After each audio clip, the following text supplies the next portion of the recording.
I really believe freelancing is something that everybody can do. It's not just something that you do because you're between jobs. It's a valuable and empowering way of having a career and running your life. My book is all about empowering people and inspiring them to take that step and giving them the tools to achieve it. I believe that everyone can be a great freelancer. You just need to have the tools, and I believe I've written those down so you can do that yourself.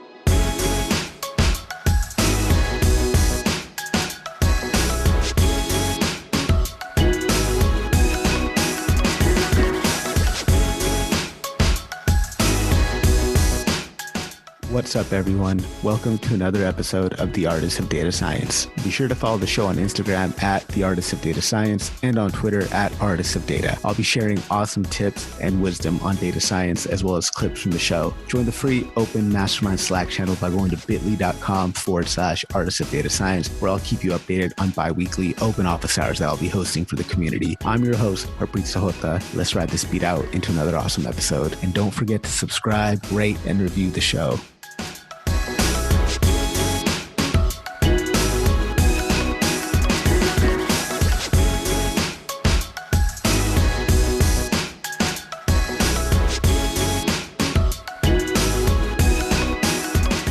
Our guest today is an award-winning entrepreneur and freelancer who is skilled at transforming creative concepts into business reality. She accomplishes this through various mediums, including films, mentorship, and the written word. During her career, she's produced over 7,000 minutes of film and television and has worked on everything from documentaries to feature films. She's been a professional freelancer all her career who fully understands that you want to make your career work for you on your terms and determined by your own definition of success. She's consolidated her experience and expertise into a guidebook which talks you through absolutely everything that you need to know to start your successful self-employed life. Her book helps up-and-coming freelancers get their bearings straight from day one, helping you develop your personal brand, pick up financial essentials, grow your client base, manage your work-life balance, negotiate deals, and value your time and become more adept. So please help me in welcoming our guest today, author of Penguin best-selling book, The Freelance Bible, Alison Grade. Alison, thank you so much for taking time out of your schedule to be here today. I really, really appreciate you coming by the show.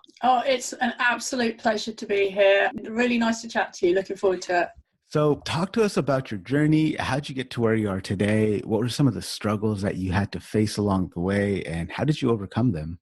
Cool. So I did my university in England. I was lucky enough to get into Cambridge University. I got in to be a scientist, actually. I did maths, physics, chemistry at A-level, got into science and got into do natural sciences. And then over that summer period, my boyfriend at the time, he's like, oh, I'm at NYU. I'm doing film studies. It's so cool, do something more progressive. So I ended up changing to social and political sciences in my first year because I was really interested in psychology anyway. And they both offered it, one from a sciencey based background and one from a social background. So I was like, okay, I'll do social and political sciences. And that led me on to management studies in my final year. So it was always around business for me, but it wasn't traditional business. I'd grown up in quite a media-based family, and I went in and I looked at all the jobs on offer and all the companies, and I ran out again because it was just, I didn't identify with it. And I was like, well, I'm just going to give it a try in the media industry, see what happens. And kind of still here I am having reinvented myself in so many different ways as a freelancer, but maybe it's more iterated than reinvented. So yeah, that's why I wrote the book, because nobody gave me a guidebook. Nobody teaches it. So I'm like, well, I actually know about this. So I'm going to write it down.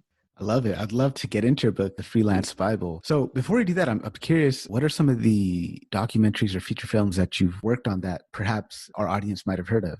It's been very, very UK specific. Most recently, I've been doing live to cinemas and online for theatrical productions. So the most fun one, the really big one, you'll know the show is Rocky Horror Show. It was the 40th anniversary and they did an all-star one-night celebrity production, and they got some of the original people back in to play different roles, and we had all these different guest stars, and we went live to, I think it was 600 cinemas across Europe. So that was pretty cool. But then otherwise I just did very, much mainly UK type productions, factual entertainment. So people work with people like Des O'Connor. It's a knockout, but not the really early one, the later one that came back with Frank Bruno. Remember the boxer? He was in it. He was like the umpire school guy. So yeah, probably not so much that's really hit Canada, right? Yeah, I'll definitely include some of that stuff into the show notes and give our audience an opportunity to check that stuff out. I'm interested to see how the future of theater going, movie going, and film in general will be affected by our, global pandemic situation. It'd be interesting to see how that plays out in the future. I'm looking forward to just being able to watch feature films at home, just kind of rent them through some app and watch them at home. But yeah, do you have any thoughts around that as to how things might be affected?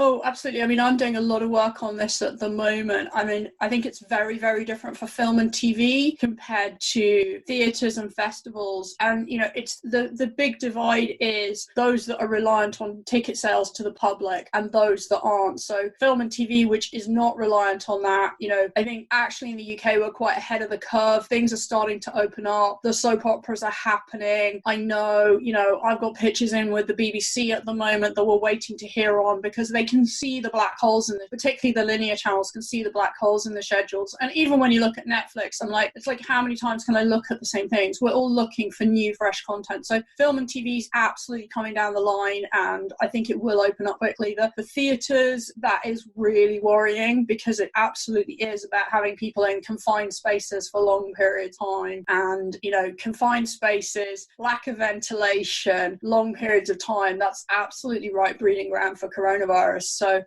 that's going to be challenging. So we'll see. It's too early to tell for some of them, but I'm confident for film and TV at the moment. Awesome. Thank you for your insight onto that. Let's get into your book, The Freelance Bible. Let's start with a question that's pretty kind of high level and general, but I think it's really important. What does being a freelancer mean?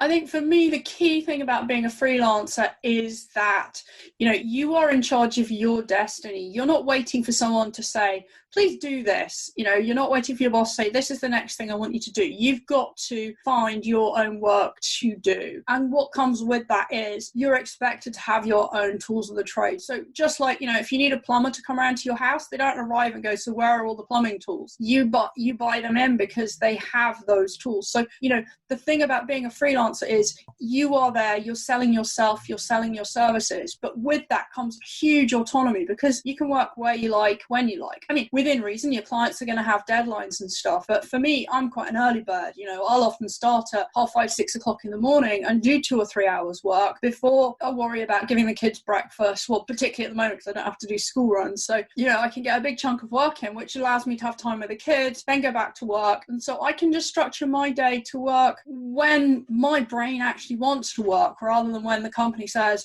my brain should be working. And that allows me to be most productive. Yeah, I like that a lot. Just being able to set your own schedule and do stuff at your own pace. And much like you, I'm quite an early bird as well. So I do a lot of my podcast work like between 4:30 a.m. to like 8 a.m.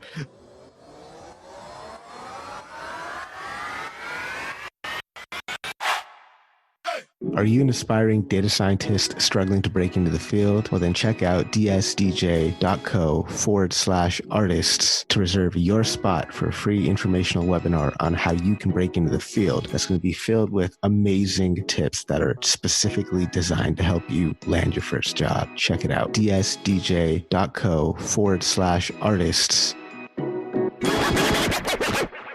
I was wondering if we could kind of get into how we can identify as freelancers. You talk about I-shaped people and T-shaped people in your book. I was wondering if you could touch on that and maybe touch on how we can find our identity as a freelancer. Yeah, absolutely. I think most people are familiar with the I-shaped person as a freelancer, and an I-shaped person is somebody who has a huge depth of knowledge. They've got a huge depth of knowledge in their field, and that's the very traditional model of freelancing. People who are hired for very high-level specialist skills. So, you see that, film industry is a very good example. Your director of photography, your art director, your producer, less so the producer, will come on to them in a minute, but those people that are very I-shaped, that you hire them for small periods of time to deliver at a very high level. And that's been traditional freelancing. But I think increasingly T-shaped people are freelancers, and T-shaped people who've got a good depth of knowledge, but they've got this kind of T across the top, which is their breadth of collaboration, and it's their ability to enable teams to function, to bring people together. So as a production manager in TV, which was the role I did, I had to talk to every department. I had to make sure everyone got to the right place at the right time and not spend too much money. So I had to know lots about different departments. So I had to be able to have an informed conversation with the camera team, post-production, lighting, art department, but I didn't actually have to be able to pick up the camera and use it. So that's what the producers do as well. So that T-shaped person is that translator, that enabler. And yeah, it was really interesting. A friend of mine who's not necessarily like the person who you would really think would be a brilliant freelancer, he wrote me a text when he'd like got to the T-shape in the book, and he went, "Oh my God, you've just changed my life." He said, "I just always tried to be an I-shaped person and I just didn't fit. And now you've just given me permission to be a T-shaped person and I get it." And it's understanding the value that we bring. And I don't bring I-shaped values. I bring that translator and that enabler. And that is a freelance skill very much these days. Yeah, I think a lot of people in my audience, the data scientists, might be able to relate with the analogy of specialist versus generalist. Whereas, if you're a data scientist and you specialize heavily in like natural language processing, that would be kind of your I shape, right? You'd be heavily focused on natural language processing. Whereas if you're kind of a jack of all trades data scientist, you're a generalist, that's that T shape. You know a little bit of everything and you can kind of draw on all those experiences to solve whatever problem you have. Another analogy I think would be the foxes, or rather the hedgehogs versus the foxes concept. I'm not sure if you're familiar with that, but yeah, that's very interesting. I really enjoy that you kind of defined those and broke that down. So you've got a 3 C's analysis in your book that could help us become better freelancers. I was wondering if we can touch on that. You can maybe walk us through that at a high level. Oh, absolutely. So the 3 C's comes from, doing my MBA at INSEAD and doing, the marketing strategy and the marketing planning. And that's the basis of your marketing plan and your marketing research, that 3 C's. So it's customers, company, and competition. So if we start with company, that's you as a freelancer. That's your skills. That's what you bring to the table. So you can kind of do that SWOT analysis of, what are my strengths? What are my weaknesses? And I do a lot of work in the skills audit in the book where you can really drill into that, and there's an exercise about that. And then you can look at that and go, well, what are the opportunities for someone with my skills? What are the threats to it? So you can do a really good piece of research around what do I have to offer as a freelancer? So that's your company. Then you can start looking at your customers. Who are they at the moment? Who do you want them to be? Where are they based? What sectors are they in? What do they want from you? Are they big companies? Are they small companies?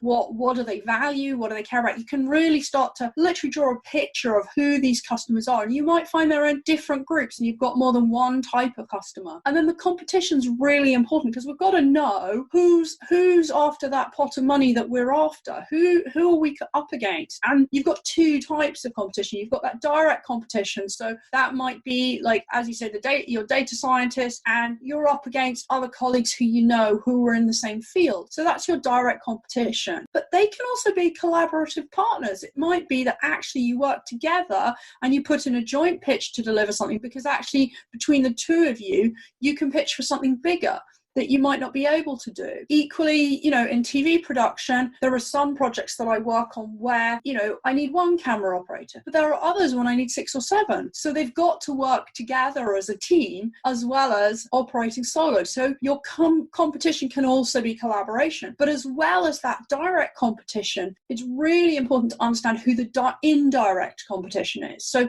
who's your indirect competition? And what I mean by that is people who are pitching for the same pot of money, but actually what they're offering to deliver is something different. So I talk in my book about a company that I ran a few years ago, which was Girls Angels, and we specialized in teaching women how to ride motorbikes. And yes, we had direct competition there. We had other motorbike training schools, but really we were less in competition with them than we were for the customer's disposable income because they didn't need to get a bike license. They wanted to get a bike license. So actually we were up against a holiday, a new outfit, a night out, a different type of course. So we had to sell them the dream, Roman holiday dream, girl on a motorcycle, freedom, all of that kind of stuff. We had to sell them the big dream that they were going to have more fun with us than the other things they could spend their money on. So understanding who that indirect competition is, and I'm sure in your field as well, you're often competing for research funds and that kind of thing, whereby it will be different projects that are getting funded. So not only have you got to prove your project's right, you've got to prove it's the most valuable, the most interesting, the most impactful, whatever it might be. So that's your kind of 3 C's analysis, and that really gets you starting to think about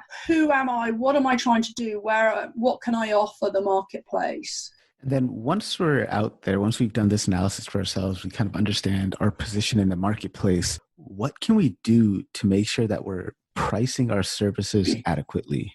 Yeah, pricing, I talk about an awful lot with people because it's really, really hard. I mean, first of all, you've got to do your basic numbers and do your spreadsheet and know that what is actually going out every week or every month and what you need to earn after your taxes. So you've got to do that as your baseline, and that's like your baseline sales projections for the year. But you've got to remember that what's going out of your pocket in your personal income is post-tax. So as a freelancer, I get paid including all my tax, and in the UK it's national insurance. So I have to put some of that aside. So whatever you calculate for your personal expenditure, you've got to add back in the taxes that you might be collecting that you then have paid to the government. So just to remember not to forget that bit. So then you've got a base level of what you need to earn. So from that, you can start looking at it and slicing and dicing it in different ways. You can look at, well, okay, if I've got a sense of what my daily or weekly rate should be, I can just work out then how many days in the year I need to work to earn that. And if that's, I always look for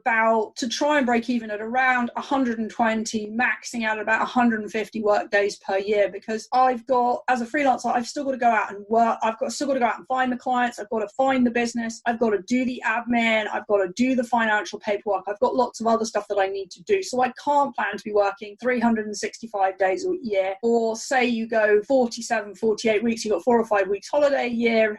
I still can't be planning to getting paid work all of those days. So I tend to work on about, as I say, 120 to 150 days a year. So if I look at what I need to earn, I can divide that by 120, 150. That starts to give me a sense of a daily rate. So then I'm getting some more information, and then I can do some benchmarking, and I can look at, what jobs are being advertised, what freelance call outs there are, what other projects are going on. I can start baselining against those. Again, if I see a permanent job, I'm kind of going, well, that's one salary level, but actually it's going to cost that company another, well, certainly about 25% by the time they've given them a desk, a computer, paid the extra employer's taxes and stuff. So bearing in mind that, so I can benchmark, I can talk to people, I can ask people in my network, I can use mentors and stuff. What do you think it's worth? And so we're starting to build up a picture of what the value is. And you can look at, well, where am I deploying my skills? If I'm teaching how to be a great filmmaker, that's one type of rate. If I'm being a filmmaker, that's a different rate. But it's a different rate on a small project to a big project. So I've got to look at the context around that and the audience as well. If I'm working for a company and it's developing an idea that's speculative, I might do a deal that's lower price but gets me on the list for when it comes off. So I'm starting to do a whole mixture of research to start looking at what sort of price might I charge. But at the same time, I always take a step back, because we can get very stuck focusing on that, and it's a really important exercise. But I take that step back and I think, well, actually, what is the value to my client of what I'm doing? If I'm going to increase sales by 20% through what I'm doing, I'm worth an awful lot. I'm going to increase sales by 100%, I'm worth even more. If I'm going to save them loads of money on the bottom line, I'm worth a lot. So I've got to put that into the context of the value that I'm delivering for the client. Why are they coming to me? What problem or need am I solving for them by the work that I do? And that starts to unlock a different value and pricing conversation. But I still need to know my baselines before I go into those conversations. I like that approach. Pricing yourself based on the value that you're contributing. It reminds me of this, I forgot where I read it, but there's a building that had this crazy leak going on, nonstop leak or whatever. And the owner of the building called a plumber, and the plumber charged him like $500 to change one washer. The washer costs like 50 cents or something. But knowing which washer to change or which screw to screw in, that's that value-based knowledge that you need to build into your price, right? All that experience and expertise you have. Another question I think you might have covered it with your previous answer, but I think let's take, for example, a case study. I have a cousin who is a technical writer who's doing freelancing work on the side, kind of in adjacent spaces, such as blog post writing and writing other technical documents. And he's setting as his baseline the hourly rate that he makes at work. Do you think that would be a reasonable place to start as a baseline? Or do you want to, if you're doing freelancing on the side, you want to price yourself higher than that? Yeah, but it's client and sector specific. It's about that value that you're adding. So if you've got a real depth of tech, if you go back to that I-shaped thing, if you've got a real depth of knowledge, it's understanding the value of that. So if he can communicate that technical knowledge in a way that other people can't, then you can really start to leverage that and build on that value. I think the classic question I would be asking is, how busy are you? If you've got work coming out of your ears, the general rule is you're not charging enough because everyone's after you because you're good value. So what happens? Well, you put your prices up. Okay, so you lose a couple of people along the way, but you're earning more and you're doing less. You're kind of winning. So it goes back to the economics of supply and demand, basically. So, it's about, when you're starting out, you are going to have a lower rate. But as you start to get busier, that's when you start to put your prices up, and you're just balancing that equilibrium. And it's not easy, and it's hard to say no, and it's hard to put your prices up. But actually, when you become stupid busy is when you go, okay, no, you need to churn a few clients or get the prices up. Thank you for that. So is there ever a situation where we should work for free? And if so, how can we flip that to become a positive for us? So I think that's a really interesting question. And I think I always start by asking, what's in it for me to do this for nothing? So I would only do something for nothing if it was delivering value for me. So there's different scenarios where I might do that. As an experienced practitioner, I will do work for free rather than say give to a local charity. I would rather use some of my expertise to support their activities than give them cash, because I feel I can make a better contribution that way. So I might help them with their marketing campaign or something like that, something practical that I can help them with that has much more value than me writing them a check for $50 or something. So at that point, but those are what I call my hobby clients. Those are people that I deliver my skills to, but I don't have any reason to get any financial reward from. So that's one way that I will work for free. But the other side of that is either when you're starting out or when you're experienced but you're trying to work in a new sector, that's about that portfolio building. But you've got to understand what you're doing it for and why. And, there's a lot of backlash in creative industries about people working for nothing. And you've really got to understand what you're getting out of it. Because if you go and you make a film for somebody that's a pitch film, but you can never show it on your website, never talk about it or anything else, then really why are you doing it for free? Why are you getting involved? Because you can't talk about it. You can't show it to anyone. You've got nothing to say for it. And those people, they're not that well connected. They're not going to introduce you to anyone. So if I was starting out as a filmmaker and someone wanted me to work for nothing, I'd be like, well, okay, what's your track record? Why are you doing projects that are free? Who do you know who's really professionally working in the industry? Who, is this your hobby project and therefore you can introduce me to some great people? Or are you someone that just takes lots of people for free and then they go and find other people? So you've just got to work out that cost benefit analysis of why you would do it for you. But I wouldn't take on work for free without doing that myself for any piece of work. The times when I've broken my own rule, it's always been a pain in the ass because they don't value me, they don't engage with the project properly, you get taken advantage of. So you absolutely got to set it up well. I like that advice. It's really good. That's better than the advice that I'd given to my cousin, because I told him he was in a situation where people weren't giving him business because he didn't have a portfolio that he could share with them. So the advice I'd given him was, okay, we'll take on 1 or 2 projects for free, with the caveat that this project, after redacting any confidential information, will be used as part of my portfolio in lieu of payment. However, if you think the work I did was good, then you could pay me at this rate. That's the advice I gave to him, which I think I might have to take back now.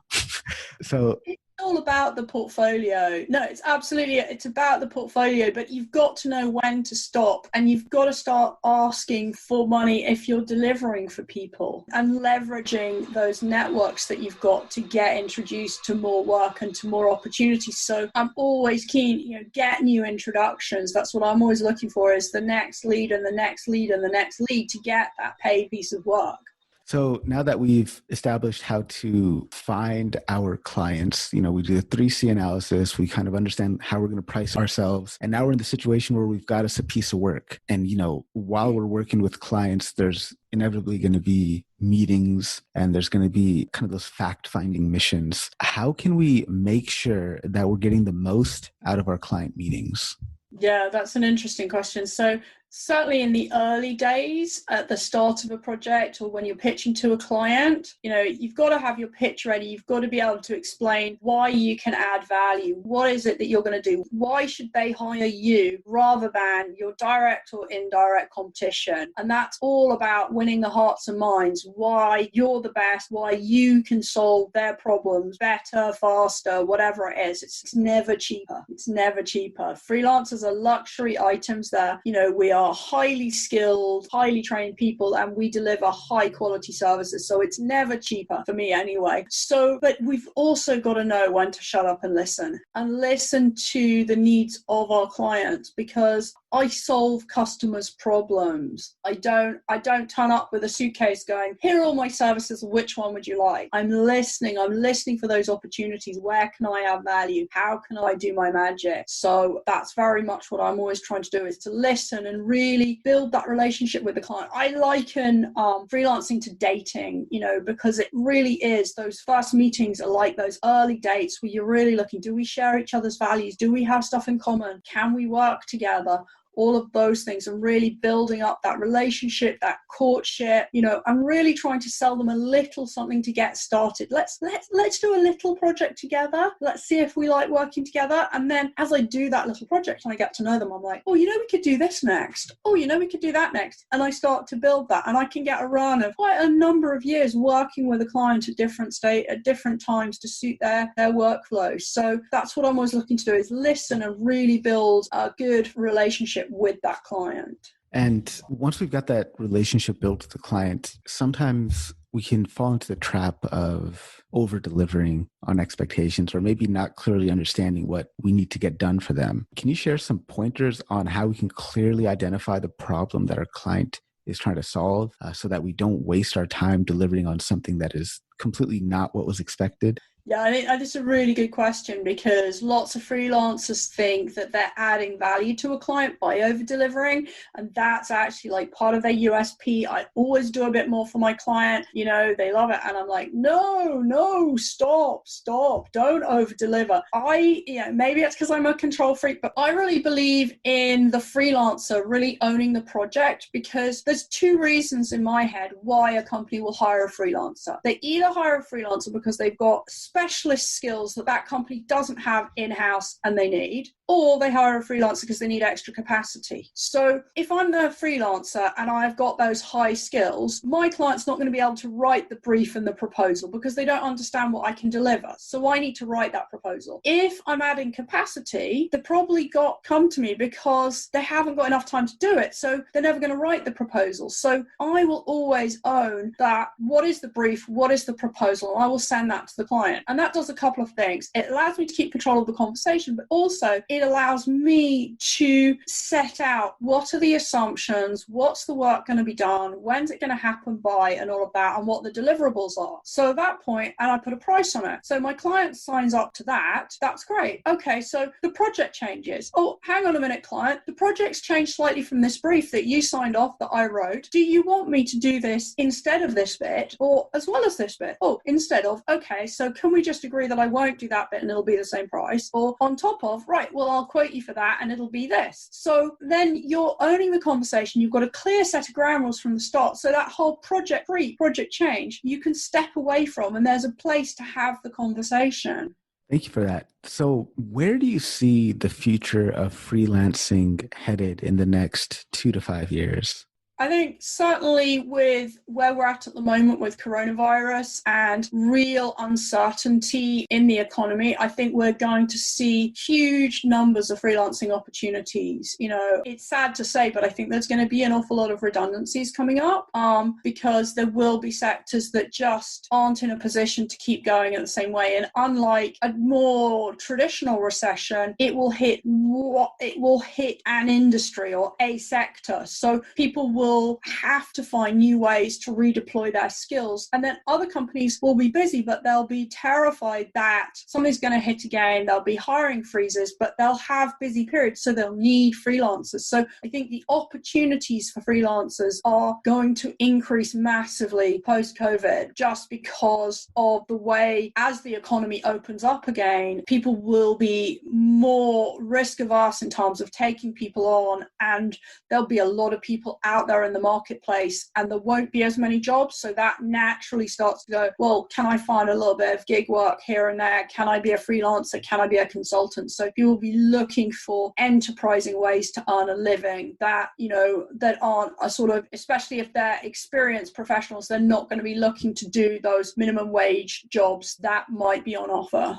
And how do you think technology will impact freelancers in the next 2 to 5 years? Oh, I think it's really exciting because I'm already seeing clients talking to me who would never have approached me in the past. So, in the UK, I do lots of webinars for universities now, whereas before they'd have always expected me to turn up in person. They wouldn't have the infrastructure capability. So, Plymouth, it's probably not far in Canadian terms, but it's a long way from Birmingham where I am. It's right down the far southwest of the country. I did a webinar with them. I don't think they'd have reached out to me and said, oh, can you come to Plymouth? I'd be like, well, I need to stay in a hotel and and it's going to cost you this. They were like, can we just buy an hour of your time? I'm like, yeah, that's fantastic. And I think I'm going to see way more of that happening, around the world. Just like, we're chatting here now. We found a good time that worked for both of us. That side of work's really exciting. So, the client base that I would traditionally look at has completely changed who I'm looking at talking to and who I'm looking at working with. So that's the real positive. The flip side of that is my competition has completely changed, because actually I'm competing with people across the globe as well now. So it massively enhances opportunities, but at the same time, there's way more people who could be working with the clients that I'm already working with. So as a successful entrepreneur yourself, what do you think are some key traits that you think someone who wants to become a full-fledged entrepreneur should be cultivating within themselves?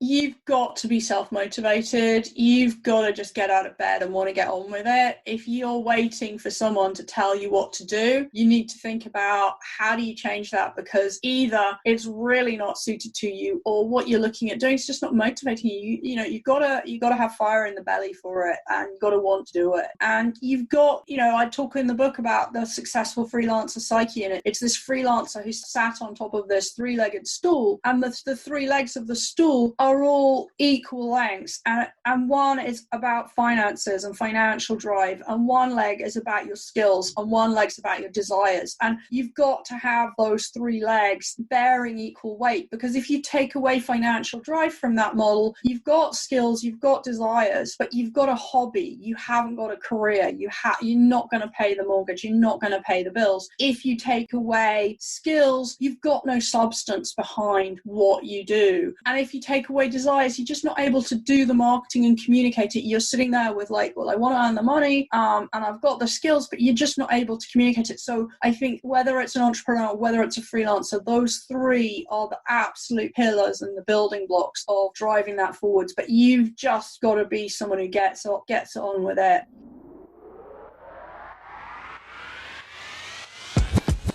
What's up, artists? Be sure to join the free open mastermind Slack community by going to bit.ly/artists of data science. It's a great environment for us to talk all things data science, to learn together, to grow together. And I'll also keep you updated on the open bi-weekly office hours that I'll be hosting for our community. Check out the show on Instagram at the Artists of Data Science. Follow us on Twitter at Artists of Data. Look forward to seeing you all there.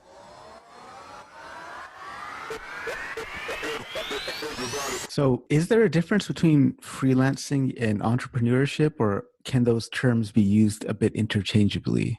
people do use them interchangeably. I think for me, a freelancer is somebody who sells their services. As a freelancers aren't looking to grow, to hire loads of people, to get investment. It's about selling your services, and it's about the autonomy and the work-life balance and being valued at what you do, loving all your projects. An entrepreneur is much more around, I want to build a business, I want to sell products, I might want to get investment, I want to build a team. So entrepreneurs are much more focused on that scaling up side of things, I think. I mean, that's the difference I see. And freelancers can start as freelancers and go, actually, I've got a business in that, I'm going to scale it, but really freelancers, for me, are people who sell their services to other companies rather than your designer maker who's got an Etsy shop and is selling product. I'd see that more as an entrepreneur, as a business. So you mentioned some of the similarities between freelancers and entrepreneurs. You talk about it in your book as well, that 3 elements of the successful freelance psyche, which you mentioned, they're like 3 legs of a stool. But what would you say is the difference between the freelancer mindset and the entrepreneur mindset, having been on both kind of sides of the field?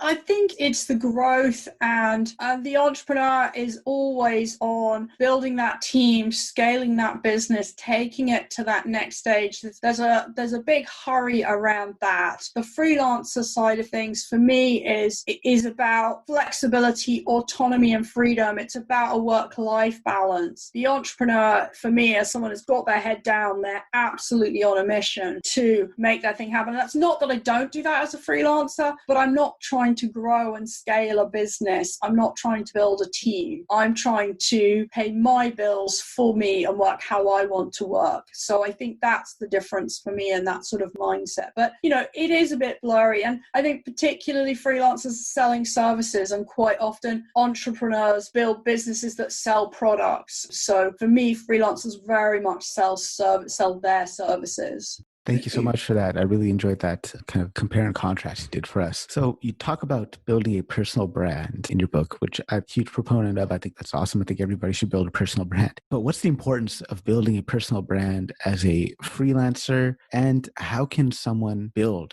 a personal brand for themselves? I think you have to take a step back and think about how we relate to brands as consumers, because we're all really, really sophisticated consumers of brands.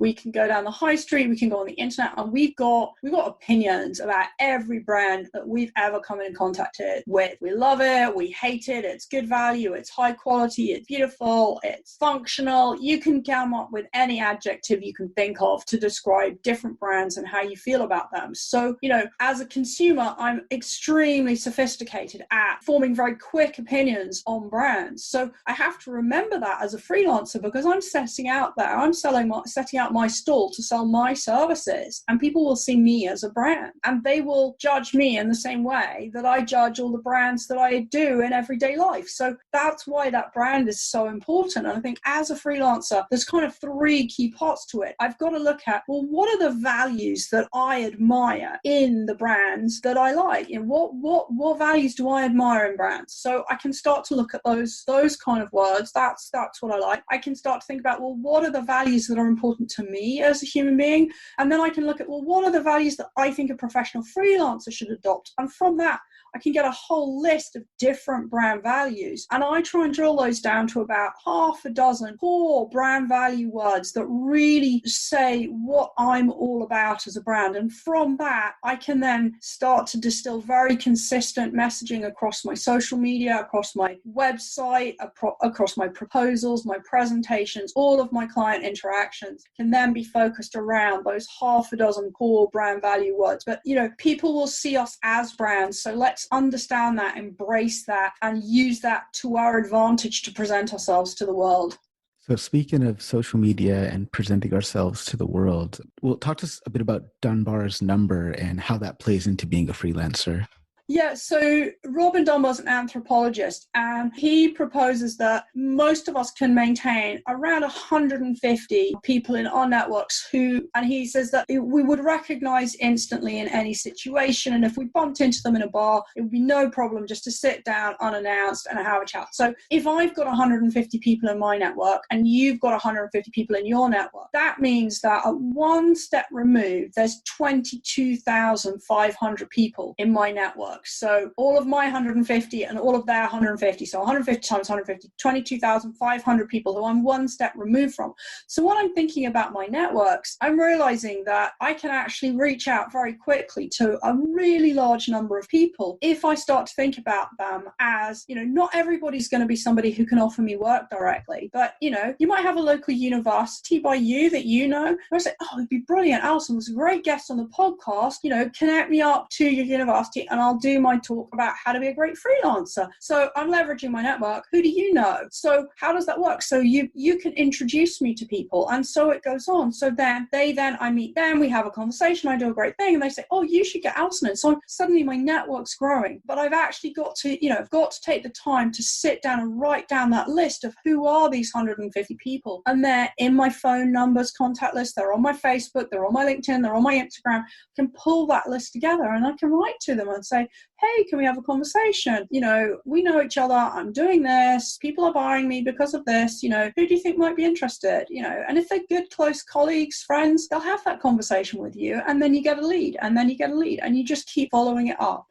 So I really like that response. That's very insightful. And I want to kind of think about how we can leverage networking events. So networking events are a huge part of a data scientist as they're starting out their career. There's career fairs that they go to on university campuses. There's recruiting events that they go to. And I think some of the things you talk about in your book about how we can leverage networking events to our advantages will really apply to this group of people in my audience. So how can we do that? How can we leverage networking events without coming off as, here's my resume, please hire me?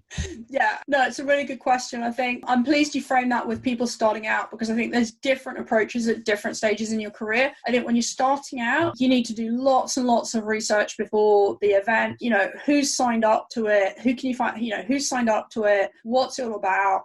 Because networking events fall into two parts. You've got the content, it's like a conference. There's the meaty conference, the conversation piece, and then there's the bits in between. If you're starting out, one of the great things to do is get involved with being an organizer. If you're trying to get in there, particularly if it might cost you to go to the event, if you can volunteer and do the registration desk, you get to meet everybody. You get to give them their badges. You get to say, hey, welcome, thank you very much. And when it's somebody who you've identified that you really, really, really want to talk to, you go, oh, I'm so pleased you're here. Could I have 5 minutes later on? Could I come and find you later on? I've got a question I'd really like to ask you. I love your work, whatever it might be. Obviously, you can't stop being on the registration desk and kind of pitch to them. But, getting on the registration desk, that starts getting you networked, getting you knowing who's who. So that's a really good start. But then when you're in the panel, in the conference, prepare some questions that you want to ask. Stand up, ask those questions, say who you are, say why you're there. Get on the mic and raise your profile, because actually if you're starting out and you ask a good question, people will be like, wow, who's that person? That was a really cool question. And then, then when you go into the breaks, people will be like, hey, that was a good question, or whatever.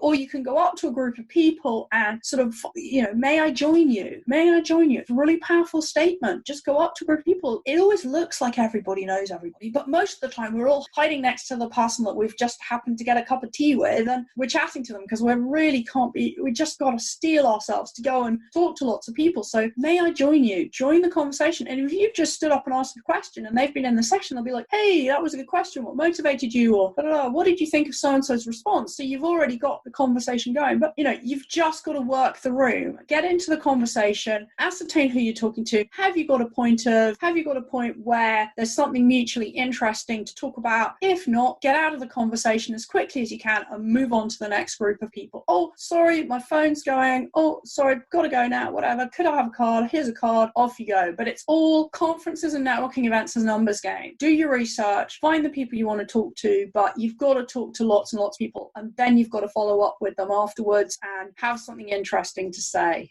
Thank you for that. I know that our audience is really going to benefit from that. I was wondering if you could speak to your experience being a woman entrepreneur and freelancer, and if you have any words of encouragement for the women in our audience who are breaking into or are currently in this world that you talk about in Freelance Bible.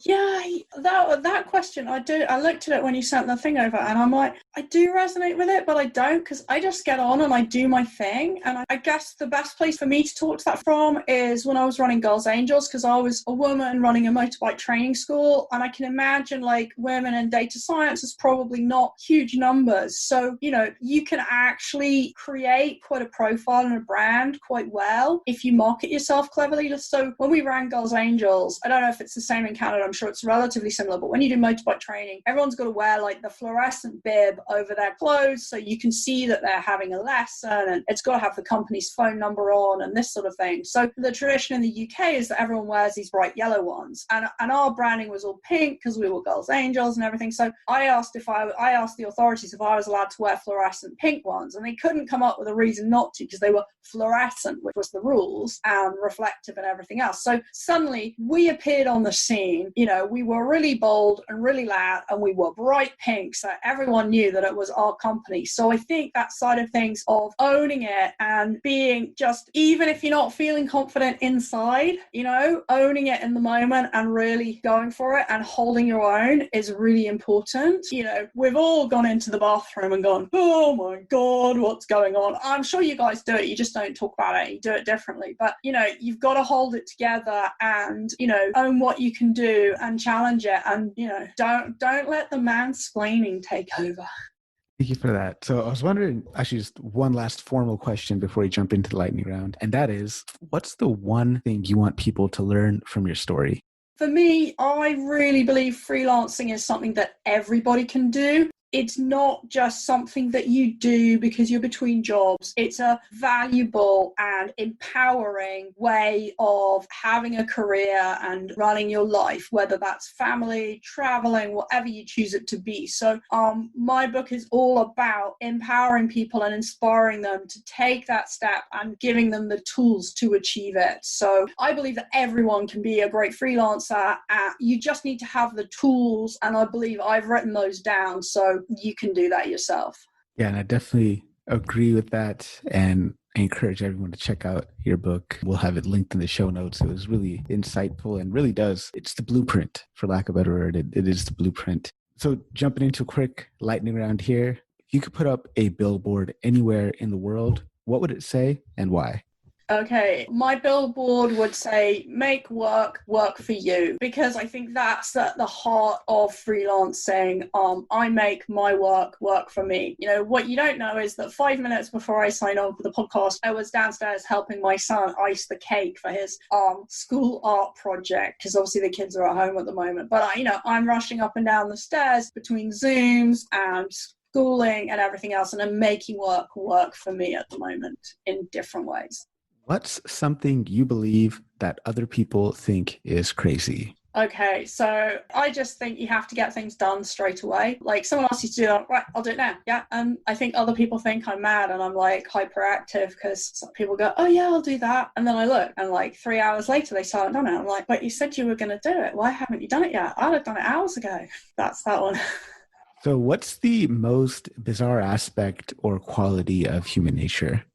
Yeah, I spent a lot of time thinking about this one because I wanted to get something that was really true to me. And I think it was like the cognitive distortions that we construct our reality and write our own narrative, and we really selectively interpret and process information according to our own core beliefs and perceptions. And I'm sure that's something that you look at a lot in data science, but it's just like, why is it that we just construct these narratives and stories around us that are debilitating, they take us backwards, they harm our prospect, but we can't unpick them. So I think that for me is really bizarre. So what's an academic topic or area of research outside of data science that you think data scientists should spend some time researching up on? So it has to be marketing and communications for me every time, because you can have the best thing that you do in the entire world. It can be absolutely brilliant. If you can't communicate to somebody why they should care about it, why they need it, why they should value it, you're just not going to get it over the line. So absolutely marketing way.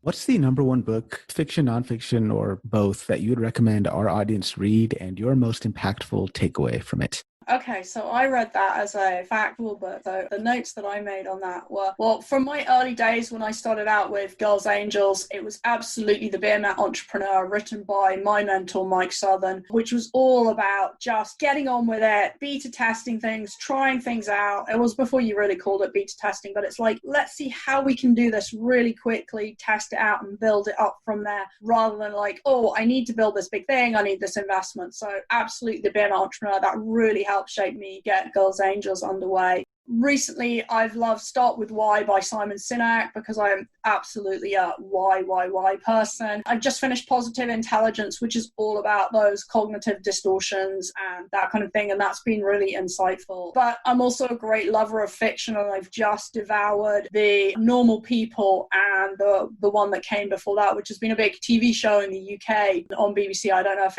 it's hit your screens yet, but it was brilliant. It's all about, well, it's called Normal People, but it's all quite dysfunctional, their relationships. It's kids growing up in Ireland and going to university, and they're both fishes out of water at different stages in their career, but they have this relationship and it's not normal. It's fascinating. So it's all that psychology stuff that I love.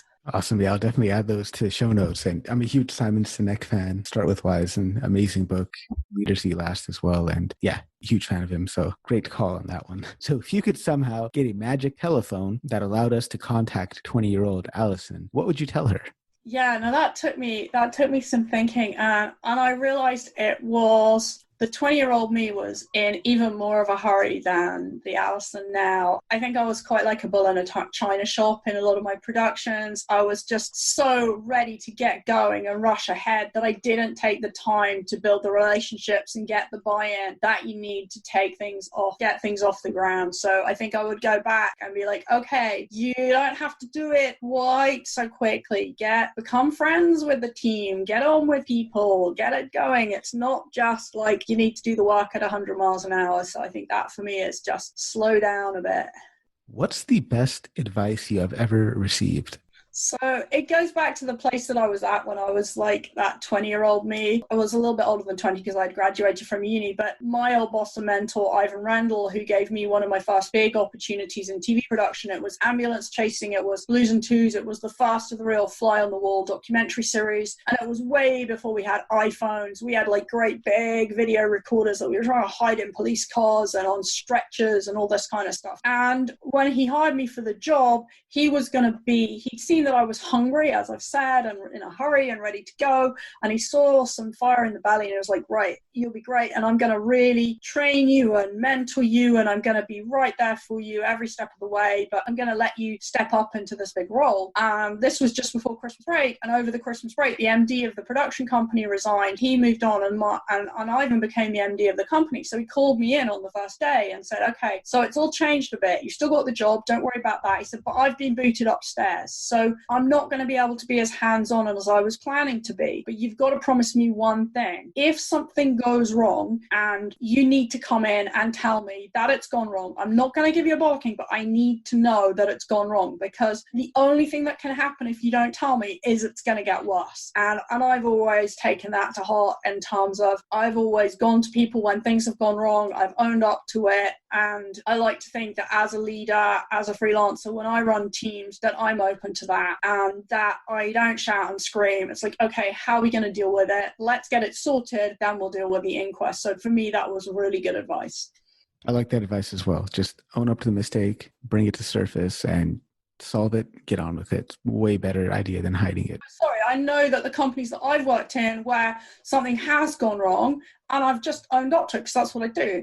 And then I get a huge balking and I'm going, okay, right, actually, I don't need this.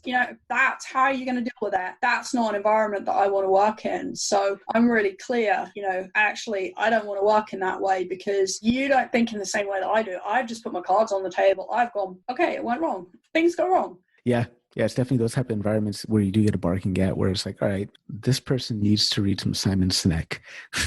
So what motivates you?